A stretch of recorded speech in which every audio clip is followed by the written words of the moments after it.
함께 하실 말씀은 고린도후서 13장 5절로 10절 신약성경 301면에 있습니다. 제가 먼저 5절 먼저 읽겠습니다. 너희는 믿음 안에 있는가? 너희 자신을 시험하고 너희 자신을 확증하라. 예수 그리스도께서도 너희 안에 계신 줄을 너희가 스스로 알지 못하느냐? 그렇지 않으면 너희는 버림받은 자니라.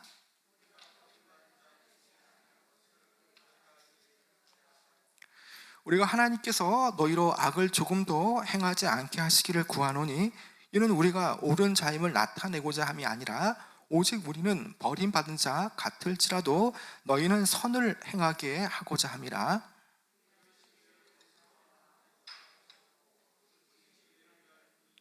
우리가 약할 때에 너희가 강한 것을 기뻐하고 또 이것을 위하여 구하니 곧 너희가 온전하게 되는 것이라. 대면할 때에 주께서 너희를 넘어뜨리려고 하지 않고 세우리 하여 내게 주신 그 고난을 따라 엄하지 않게 하려 함이라. 아멘. 우리 사람들은 육신의 건강에 대해서 많은 투자와 또 많은 관심을 가지고 주기적으로 종합 검진을 합니다.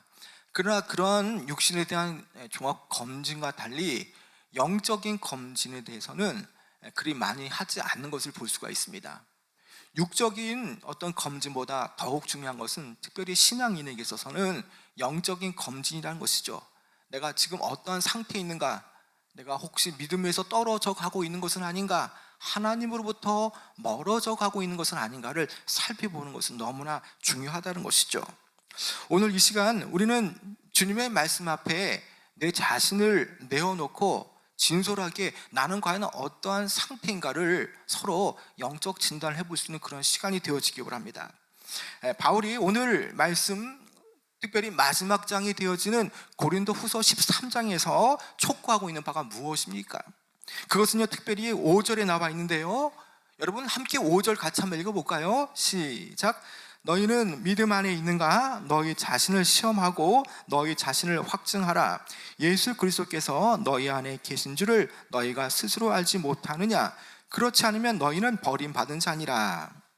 여기에서 중요한 말씀이 무엇입니까? 너희 자신을 시험하고 확증하라는 겁니다. 다시 말하면 너희의 믿음에 대해서 시험해보고 어떤 단계에 있는가에 대해서 확증해보라는 거죠. 왜 바울이 너희가 믿음 안에 과연 있는지, 너희 자신이 어떠한 믿음인가에 대해서 스스로 검증하고 시험하고 확증해보라고 한 이유가 과연 무엇이겠습니까? 그것은요 그들이 심각한 영적인 질병 가운데 있기 때문입니다. 고린도 교인들이 영적인 병이 있기 때문인 것이죠. 자신들 스스로는 병이 들지 않았다고 생각할지 모릅니다. 그러나 바울이 볼 때에는 그들은 심각한 병에 걸려 있다는 겁니다. 손을 쓰지 않거나 또 그들이 그냥 스스로를 내버려 두게 되어지면 영적 질병이 더 악화되어서 더 큰 문제에 도달할 수 있기 때문인 거죠. 그래서 스스로에게 너의 신앙이, 나의 신앙이, 우리의 신앙이 과연 어떤가에 대해서 생각해 보라는 것입니다. 바울이 바라본 고린도 교회의 영적 질병은 과연 어떤 것이겠습니까? 그것은요 우리가 충분히 8절을 유추해 본다면요 그들은 진리를 거슬러 있는 심각한 병이 있다는 겁니다. 자, 이 말씀의 8절에 근거해 보면요 그들이 진리를 거슬러 있다. 처음에는 바울의 복음을 그들이 들었고 그 바울의 복음을 그들이 따랐습니다. 그러나 8절의 근거를 보고 또 우리가 다 읽지 못하지만 앞장의 11장의 내용을 보게 되면 조용한 곳에서 거짓 선지자들이, 거짓 교사들이 그 교회에 침투하여서 잘못된 복음을 전하면서 그들이 그 잘못된 복음에 미혹받아 진리를 거슬러 가고 있다고 말하고 있는 것이죠. 처음에는 그럴싸하게 복음의 능력, 복음의 내용을 그들은 잘 따라갔습니다. 그러나 여러 가지 어려운 상황 속에서 거짓 교사들의 가르침을 받게 되어질 때에 그 거짓 가르침, 거짓 복음의 독버섯을 먹기 시작할 때에 그들은 자연스럽게 진리에서 이탈되게 되었습니다. 복음에서 떠나가게 되어진 것이죠. 참 복음이 아니라 거짓 복음의 영향을 받게 되어졌더니 그들이 진리의 길을 바로 갈 수가 없었다라는 겁니다. 그들이 가고 있는 길이 진리의 편에 서 있는지 아니면 그들이 가는 길이 비진리의 편에 서 있는지 그들은 알 수가 없었다는 거죠. 그래서 바울이 그들에게 요청하고 촉구하는 바가 무엇입니까? 자, 너희들이 과연 너희들 스스로를 평가해 볼 때에 과연 너희들이 믿음 안에 서 있는지 시험해 보고 확증해 보라는 겁니다. 다시 말하면 고린도 교회를 향해서 바울이 준 도전은 무엇입니까? 성도들 스스로 참 믿음을 가지고 있는 진짜 그리스도인인지 아니면 그 진리를 거부하고 진리를 거슬러 가고 있는 가짜 그리스도인인지 생각해 보라는 것입니다. 그리고 시험해 보라는 것이죠. 바울 사도가 2000년 전에 고린도 교회를 향해서 피 끓는 심정으로 그들의 믿음이 진짜인지 아닌지를 확증해 보라고 했다면 오늘 이 말씀은 오늘 2000년대, 2020년대를 살아가는 오늘 우리에게도 너무나 중요하게 다가오는 말씀입니다. 여러분, 그렇다면 오늘 우리가 이 한 시간의 말씀을 통해서 우리가 과연 내가 소유한 믿음이 진짜 믿음인지 아니면 유사 믿음인지 아니면 그 유사 믿음도 안 되는 가짜 믿음인지에 대해서 우리는 생각해 봐야 한다는 겁니다. 지금 내게 보다 더 중요한 것이 무엇이겠습니까? 그것은요, 나의 영적 점검입니다. 그런데 영적 점검을 과연 어떻게 할 수 있느냐는 거죠. 우선적으로 영적 진단은요, 내가 믿음 안에 있는가 스스로를 시험해 볼 수가 있는 겁니다. 5절에 보면요, 너희가 믿음 안에 있는가 자신을 시험해 보라. 우리는요, 타인의 상태를 잘 파악할 수 있습니다. 그가 신앙생활을 어떻게 하고 있고 또 내 판단에 잘하고 있다 못한다, 우리는 잘 볼 수 있죠. 그러나 문제는 남의 것은 잘 볼 수 있지만 문제는 나의 것을 잘 못 보는 것이 바로 우리의 습성이라는 것이죠. 그래서 영적인 상태도 그렇다는 것입니다. 스스로 잘 못 보는 믿음에 대해서 돌아볼 수 있는 것, 스스로 잘 못 보는 그 믿음에 대해서 이제는 냉정하게 자신의 믿음이 과연 주님 보실 때 몇 점인지 시험하고 확증해 보라는 겁니다. 올해도 벌써 반이 지나가고 있습니다. 6월 이제 중순이 우리가 접어들었는데요, 과연 이 기간 동안 나의 신앙의 믿음은 어떠한 상태인가? 과연 나는 기도라는 것을 놓고 있지는 않는가?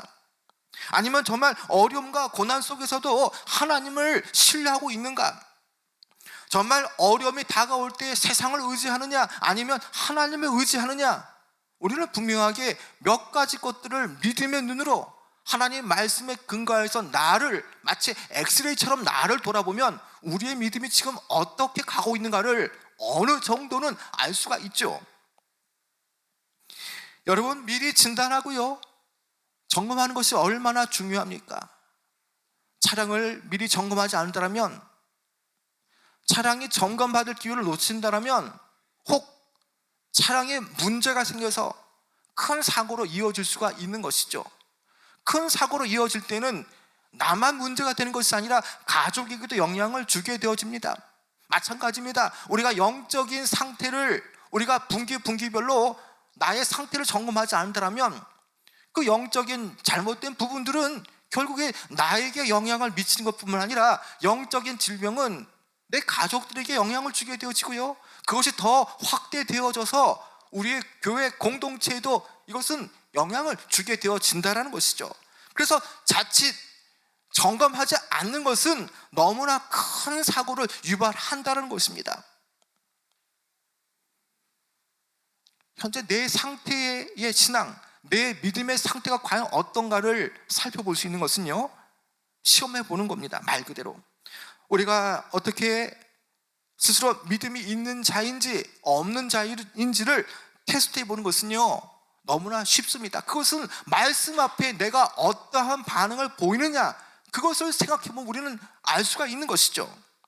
하나님 말씀이 나를 진찰할 때에 마치 하나님 말씀이 엑스레이처럼 나를 투시할 때에 나는 그 말씀 앞에 내가 비춰지게 되어지죠. 그리고 그 말씀에 비춰질 때에 나는 말씀이 우선인가 아니면 내 생각이 우선인가, 말씀을 들을 때에 그 말씀을 두렵고 떨리는 마음으로 그것을 받는가, 아니면 그것을 그냥 내가 들을 바를 듣고 듣지 않고 싶은 것은 흘려보내고 있지는 않는가 생각해 볼 수 있는 것이죠. 말씀에 전해질 때에 그 말씀을 듣기 힘들고 지키기 힘들지라도 그 말씀을 끝까지 순종하려고 하느냐, 그리고 그 말씀의 가치를 가장 내 삶의 우선순위로 그것을 여기고 있느냐. 우리는요 몇 가지 것을 우리가 생각해 보면 우리는 얼마든지 내가 말씀 안에 어떠한 상태인가를 우리는 분명하게 자가 진단할 수 있는 것이죠. 여러분들은 어떻습니까? 하나님 말씀에 들려질 때에 과연 여러분들은 어떻게 반응하시겠습니까? 내 머리와 내 이성으로, 내 경험으로 이해가 되지 않을지라도 그것을 그대로 믿고 그것을 받아들일 수 있느냐는 것입니다. 우리는 말씀 앞에 내 스스로가 어떻게 행동하느냐에 따라서 그 믿음이 있는지 없는지 우리는 충분히 가늠해 볼 수 있는 것이죠. 내 지식으로, 내 생각으로 말씀에 그와 같지 않을지라도 내 생각과 내 지식을 내려놓고 기꺼이 말씀을 따라가는 것, 말씀에 순종하는 것, 그것은 참 믿음이라는 겁니다. 믿음은 이처럼 하나님께 대한 순종을 동반하는 것이죠. 그러나 말씀을 거절하고요, 말씀을 귀히 여기지 않고 말씀 앞에 순종하지 못하면 그 사람은 결국에는 어떤 사람이 되어지는 겁니까? 여러분 5절 하반절에 보면 이렇게 말씀하지 않습니까? 자, 여러분 너희가부터 한번 읽어볼까요? 5절 끝절 부분에요. 자, 시작. 너희가 스스로 알지 못하느냐? 그렇지 않으면 너희도 버림받은 자니라. 여러분 이 말씀은요, 하나님 말씀 앞에 자신이 순종하지 않을 때에 그 사람은 결국에는 이렇게 된다라는 겁니다. 말씀 앞에 순종하지 않는 삶을 살아가게 되어지면 결국에는 하나님 앞에 버리움을 받는 자가 되어진다는 것이죠. 말 그대로 버림받은 자가 되어진다는 겁니다. 이게 얼마나 무서운 말씀입니까? 이스라엘의 초대 왕이었던 사울 왕은요, 그가 마음이 겸비하고 겸손했던 그 마음을 보시고 하나님께서 그를 택하셨습니다. 심지어 그는요, 그 사무엘이 그를 왕으로 택할 때에도 오히려 그는 행궁의 뒤에 숨어서 겸손하게 자신은 작은 자이다라고 말하면서 그것을 받아들이려고 하지 않았다는 것입니다. 그러나 왕이 된 다음에 그가 교만해지고 스스로 하나님의 뜻보다 자신의 뜻이 앞서가게 되어지고 하나님 말씀 앞에 순종하지 않았더니 결국 어떤 결과가 나타납니까? 하나님 앞에 버림받은 자가 되어졌다는 것이죠. 말씀 앞에 순종하지 않는 것은요, 이처럼 큰 문제가 나타나게 되어지는 것입니다. 어떤 의미에서는요, 말씀 앞에 순종하는 문제는요, 우리가 죽고 사는 문제라고 볼 수가 있죠. 이것은요, 생명의 유무와도 관계가 되어지는 말씀입니다. 그러므로 늘 우리는요, 말씀 앞에 내가 어떤 식으로 순종하느냐, 기꺼이 순종하느냐, 아니면 자발적으로 순종하느냐, 아니면 마지못해 하느냐, 우리 스스로를 바라봐야 한다는 것입니다. 여러분들은 여러분 스스로를 어떠한 존재라고 생각하십니까? 8절에서는요, 우리의 존재를 이렇게 설명하고 있습니다. 우리의 존재에 대해서는 진리를 거슬러서는 아무것도 할 수 없는 존재라고 말하고 있죠. 여러분 8절 한번 같이 한번 읽어볼까요? 시작. 진리를 거슬러 아무것도 할 수 없고 오직 진리를 위할 뿐이니라. 진리가 무엇입니까? 진리는요, 하나님의 말씀입니다. 진리는요, 예수 그리스도시죠. 우리의 존재는요, 진리를 떠나서는 아무것도 할 수 없는 사람이라는 겁니다. 자, 진리를 떠나서, 하나님의 말씀을 떠나서, 예수님을 떠나서 잘 되어 간다면 여전히 하나님과 동행하는 삶을 살지 않음에도 불구하고 무언가 잘 되어 간다면 그것은 축복이 아니라는 겁니다. 오히려 저주라는 것이죠. 분명하게 말씀하고 있는 것이 뭡니까? 우리가 진리를 거슬러서는 아무것도 할 수 없는 존재라는 것이죠. 그런데 진리를 떠나고 말씀을 떠나는데 계속 일이 척척척 잘 진행된다면 그것은요, 하나님의 축복이 아니라 사탄이 주는 축복이라는 것입니다. 그래서 우리가 놓치지 말아야 될 것은요, 나를 진단할 때에 하나님께서 우리를 만드신 존재가 어떠한 존재냐는 것이죠. 하나님 말씀으로 우리에게 생기를 불어넣으시고 우리가 진리를 들을 수 있는 존재로 만드셨다면, 오늘 우리가 이 말씀을 통해서 또 한편으로 나는 진리를 먹고 사는 자이며 진리를 거슬러서는 아무것도 할 수 없는 존재다라는 것을 우리는 깨달아야 되는 겁니다. 우리의 참 믿음은 결국 진리 대신 예수 그리스도를 위해 사는 삶입니다. 내 삶에 고난이 오고 어려움이 닥칠지라도요, 하나님을 떠나지 않고 끝까지 우리는 예수 그리스도를 붙잡는 그런 인생이 되어져야 하는 것이죠. 어느 날 예수님 앞에 부자 청년이 찾아왔습니다. 나름대로 그 사람은 진지한 마음의 자세로 주님 앞에 나온 거죠. 어떻게 하면 영생을 얻을 수 있겠습니까? 자, 주님께서 말씀하신 바가 무엇입니까? 자, 영생을 얻기 위해서, 그리고 또 너는 나를 따라오기 위한 제자가 되어지길 나는 원한다고 말씀할 때에 그에게 한 가지 부족한 것이 있는데, 그것은 내게 있는 그 모든 물질을 팔아서 가난한 자에게 나누어 주라고 말씀할 때에 그의 반응은 어떠한 반응을 보였습니까? 그가요, 고개를 떨구고요, 정말 그 큰 대가를 지불해야 되는 것에 대해서 너무나 할 수 없다는 그 낙심 가운데에 그는 고개를 떨구고 예수님을 떠나갔습니다. 그는요, 진리보다 물질을 더 사랑했다는 것이죠. 하나님보다 물질을 더 사랑했고요, 또 성경의 말씀 그대로 하나님과 물질을 겸하여 섬길 수 없음에도 불구하고 여전히 그는요, 두 가지를 섬기려고 했습니다. 그러나 예수님은 그러한 방식으로는 주님을 따라올 수 없다고 말했습니다. 그가 진리를 택하여야 함에도 불구하고 물질을 내려놓지 못하여서 그는요, 예수님을 떠났습니다. 예수님을 끝까지 붙잡지 않았다는 것이죠. 오늘 이 시대에도요, 예수님께서 내 인생 가운데 우리를 초청하고 우리를 부르실 때에 우리가 처음에는 주님을 초청 앞에 나가지만 어느덧 시간이 지나고 신앙이 더 깊어질 때에 내가 생각했던 그 처음 신앙, 더 신앙이 깊어질수록 우리가 내려놓아야 될 것도 많고 포기해야 될 것도 많고 내가 가야 할 길이 고난이 많다는 것을 알게 되어질 때에 우리는 더 쉬운 길로, 넓은 길로 가고자 하며 결국 생과 사의 여부를 나타내는 그 진리를 놓쳐버리고 진리를 거슬러 가는 그런 사람들이 있다라는 것이죠.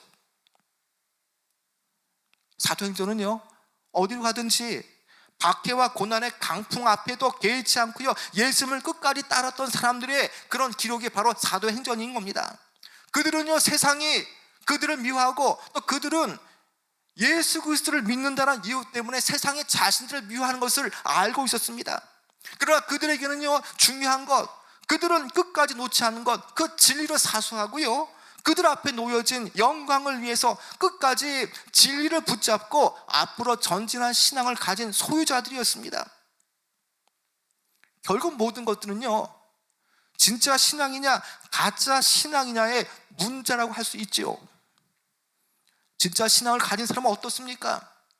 최종적으로 그리스도의 승리를 믿기 때문에 그 승리에 참여하기 위해서 어떠한 고난도 마다하지 않는 사람이라는 것입니다. 그러나 가짜 신앙의 사람은 어떻습니까? 그에게 고난이 찾아오고 또 좁은 길을 가는 것을 요구받을 때에 그들은 그것을 환영하지 않습니다. 늘 안락하고 편안하고 양지 바른 곳, 그런 곳을 찾는 것이죠. 모든 사람들은요, 당장에 평안을 주는 것처럼 보여지는 가짜 신앙편에 서기를 원하지 정말 고난이 있고 좁은 길이 있는 그런 곳을 찾기를 싫어한다는 것입니다. 내 이성과 내 지식과 마음이 진짜 그리스도인으로서 살아가기를 원한다면 우리는 분명하게 좁은 길을 선택해야 되고요, 진리의 편에 서야 되고요, 주께서 말씀하실 때에 가라고 하면 가는 것이고요, 서라고 하면 서는 것이고요, 멈추라고 하면 멈추는 것이 바로 우리의 신앙을 입증하고 우리의 신앙을 보여주는 그런 것입니다. 정마지 않으면요, 우리는 타성에 젖을 뿐입니다. 그냥 자신을 내버려 두면요, 그냥 자연인처럼 그냥 끝나고 말 겁니다. 아무리 정원을 잘 꾸며도 그냥 내버려 두면 황폐해지는 것처럼, 잡초가 우후죽순처럼 자라는 것처럼 우리의 신앙도 그냥 내버려 두면요 발전 없는 신앙이 될 뿐입니다. 그렇기 때문에 수시로 자신의 신앙이 어떤 단계로 가고 있는지에 대해서 우리는 점검하고, 또 내 신앙이 지금 참된 기독교인인지 아니면 거짓 기독교인지를 날마다 테스트하고 시험해 봐야 한다는 것입니다. 우리의 신앙 점검은요 단순히 교회 출석을 잘하고 안 하냐고의 문제가 아닙니다. 교회에 잘 나오고 안 나오고의 어떤 그런 점검의 문제가 아니라는 겁니다.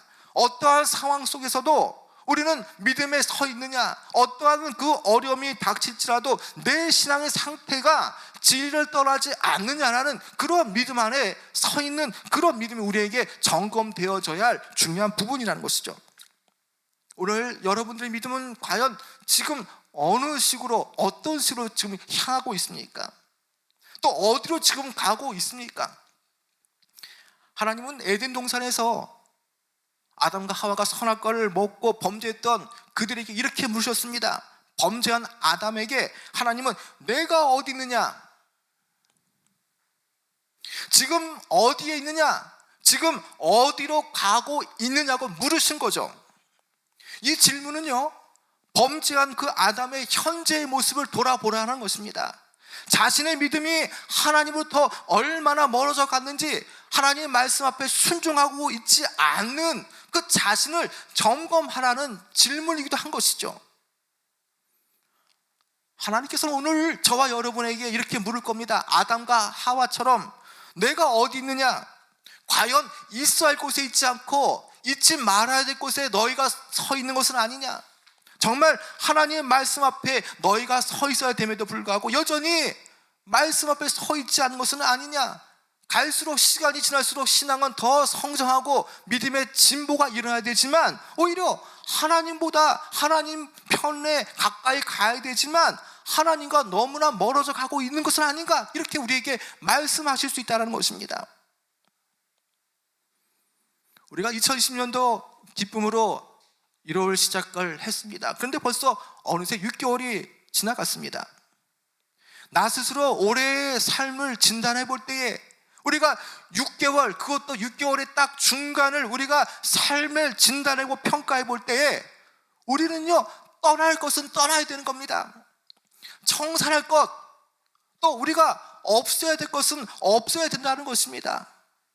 야곱이 베델로 올라갈 때에 하나님께서 그곳에 올라가 제단을 쌓으라고 말할 때에 가장 먼저 그들에게 있던 우상을 제거하고 올라가라고 말하지 않았습니까?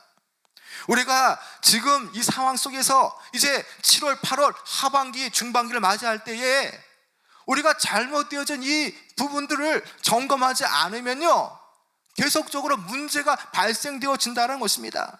영적으로 잘못된 부분이 우리가 나 스스로 믿음을 테스트해보고 점검해볼 때에 잘못된 것은 새롭게 회복시켜야 한다는 것입니다. 말씀에 서 있지 않는다면, 내가 말씀 앞에 약한 부분이 무엇인가 생각한다면 그것을 고쳐나가는 것이죠.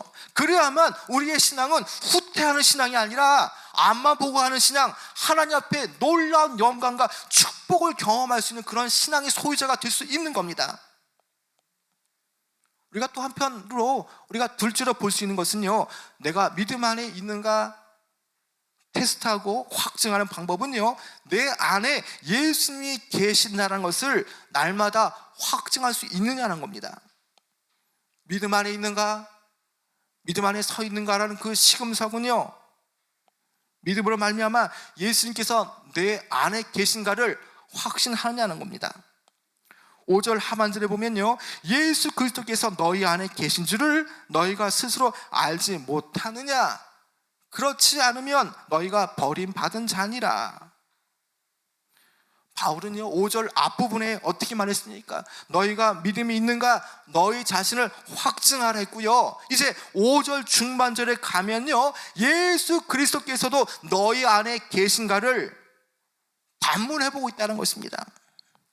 어떠한 경우에도 주님이 내 안에 계신가를 믿느냐는 것이죠. 우리의 신앙은요, 우리가 주님을, 예수 그리스도를 우리가 나의 구세주로 입으로 시인하는 순간 예수님께서 성령을 통해서 우리 안에 거하시게 되어지죠.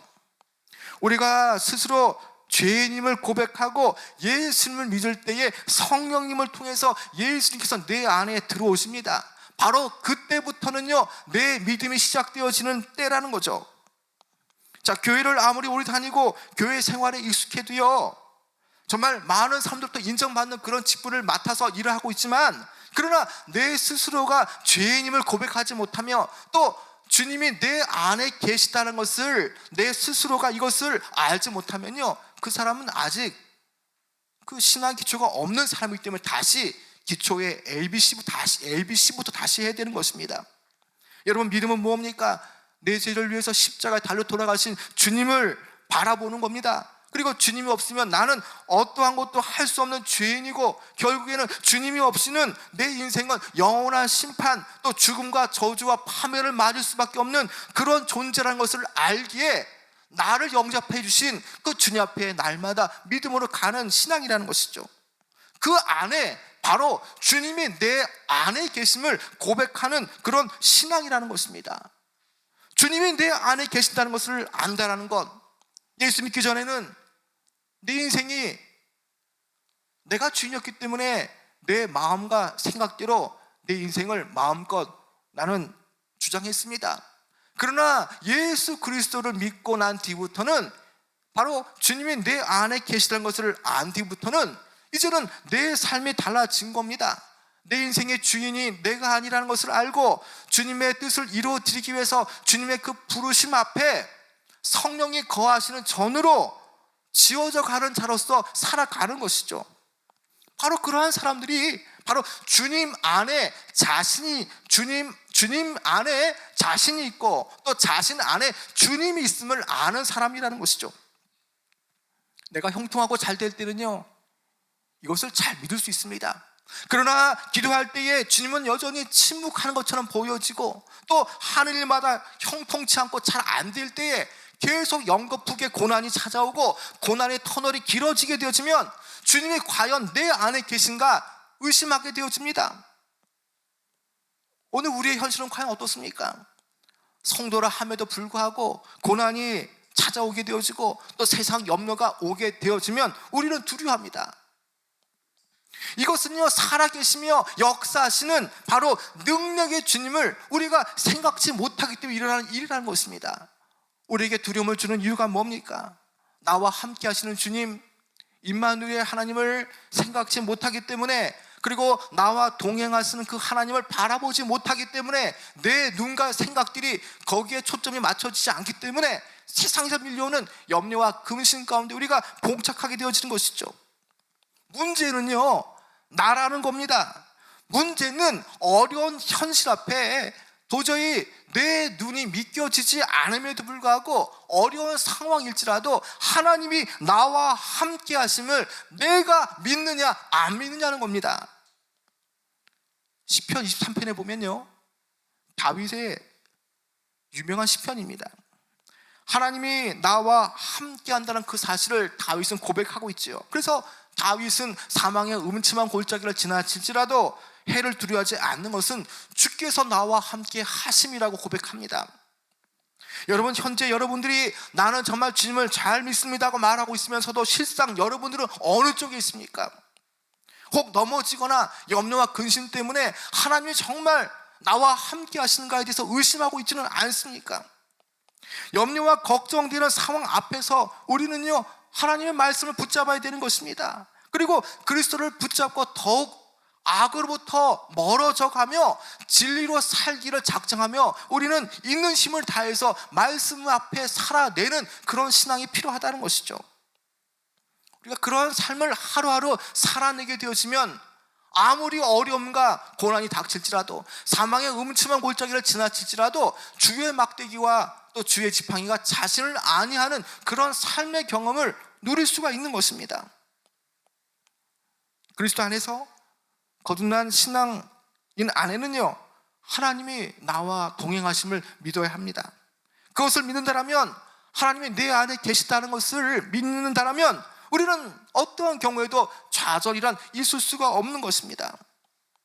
여러분, 우리는요, 말씀 앞에 바로 선물 통해서 바로 서 있음으로써 우리는 예수님을 만나게 되고요, 그리고 예수님께서 함께 하실 때 우리는 고난의 파도를 넘어갈 수가 있습니다.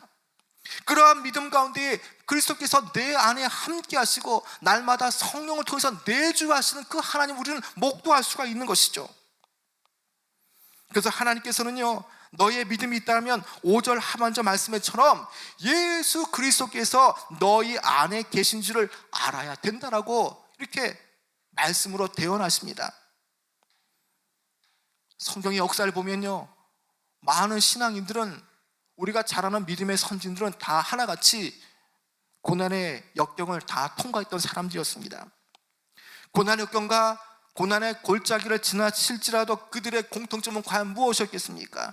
그들의 공통점, 그들이 박해를 당하고 또 우겨쌈을 당하고 어려움을 겪을지라도요, 그들이 하나가 되었던 공통점은 바로 하나님이 나와 함께 하신다는 그 믿음이었다는 것입니다. 우리는 어려운 현실을 겪을 때마다 내 믿음이 어떠한 상태인가를 테스트하기 위해서는요, 하나님이 함께 하심을 과연 정녕 믿느냐 안 믿느냐, 우리는 그것을 봄으로써 내 믿음이 어떤가를 생각할 수가 있다는 것입니다. 하나님을 신뢰하느냐, 그리 아니할지라도 그 상황일지라도 과연 나는 주님이 나와 함께 하심을 믿느냐, 바로 그것이 참 믿음이라는 것입니다. 오늘 바울은요, 고린도 교회를 향해서 책망하고 있습니다. 그러나 그 책망은요, 고린도 교회를 향한 그 한없는 사랑이었고요, 또 고린도 교인들이 온전히 바른 길로 가기 위해서 부탁한 사랑의 책망이었습니다. 고린도 교인들에게 촉구했던 너희 안에 믿음이 있느냐, 또 예수 그리스도께서 너희 안에 계신 것을 알고 있느냐. 여러분, 이러한 믿음에 대한 촉구는요, 오늘 고린도 교회뿐만 아니라 오늘 2020년 살아가는 오늘 우리에게도 여전히 적용되는 그런 사건이라는 것입니다. 나를 날마다 세우는 것은요, 하루하루 내 신앙을 점검하고 보수하며 신앙의 진보를 이뤄가며 또 그러한 삶을 살아낼 때에 내 신앙이 세워져 가는 것입니다. 날마다 자신의 믿음이 어떠한가를 테스트해보고 또 도전해보고 또 점검해보고 확증해보는 것, 그런 것들 통해서 하루하루가 더해질 때에 내 믿음이 성장하고 자란다는 것입니다. 여러분, 그러나 이런 것을 우리가 실패하게 되어지면요, 우리는 아무것도 얻을 수가 없다는 것입니다. 세상 것에 실패하면요, 그래도 손해와 불이익이 주어지지만 다음 기회가 있다는 겁니다. 그러나 여러분, 중요한 것은 우리가 이러한 믿음의 문제에 대해서 실패한다면요, 그리고 이 실패되어진 것이 계속되어진다면 결국에는 우리는 영원한 심판을 받을 수밖에 없다는 것입니다. 그래서 내 안에 참 믿음이 있느냐, 어떠한 경우에도 주님께서 나의 길을 인도하시는 것을 믿느냐, 어떠한 고난과 핍박이 내 안에 내 앞에 주어질지라도 철저하게 주님을 신뢰하고 있느냐, 바로 이것이 중요한 믿음이라는 것이죠. 나 자신을 시험해 보는 것은요, 결국에 여러분 10절의 말씀처럼 나를 온전히 세워가는 과정이라는 것입니다. 여러분 10절 같이 한번 읽어볼까요? 시작. 그러므로 내가 떠나 있을 때에, 이렇게 쓰는 것은 대면할 때에 주께서 너희를 넘어뜨리려 하지 않고 세우려 하여 내게 주신 그 고난을 따라 엄하지 않게 하려 함이라. 결국 여러분 10절은요, 결론 부분입니다. 믿음을 시험하고 너희 자신을 확증하라는 이유가 뭡니까? 이런 일들이 계속되어지고 이런 일들이 날마다 점검되어지고 계속되어지면은 10절의 말씀처럼 너희가 세워져 간다는 것입니다. 우리 교회 이름이 세움교회입니다. 교회도요, 세워져 가기 위해서 날마다 교회의 신앙이 어떤가, 교회가 어떠한 방향으로 흘러가고 있느냐 점검해 봐야 되는 것입니다. 교회 성도도 마찬가지라는 것입니다. 날마다 자신의 믿음이 어떠한가, 어떠한 상황 가운데도 하나님이 함께 하심을 정말 날마다 경험하고 믿고 있느냐, 이러한 그런 시험에 대한 확증이 되어질 때에 교회가 세워지고 성도는 세워질 수가 있다는 것입니다. 여러분, 장마 때에 축대를 보수하지 않는다면,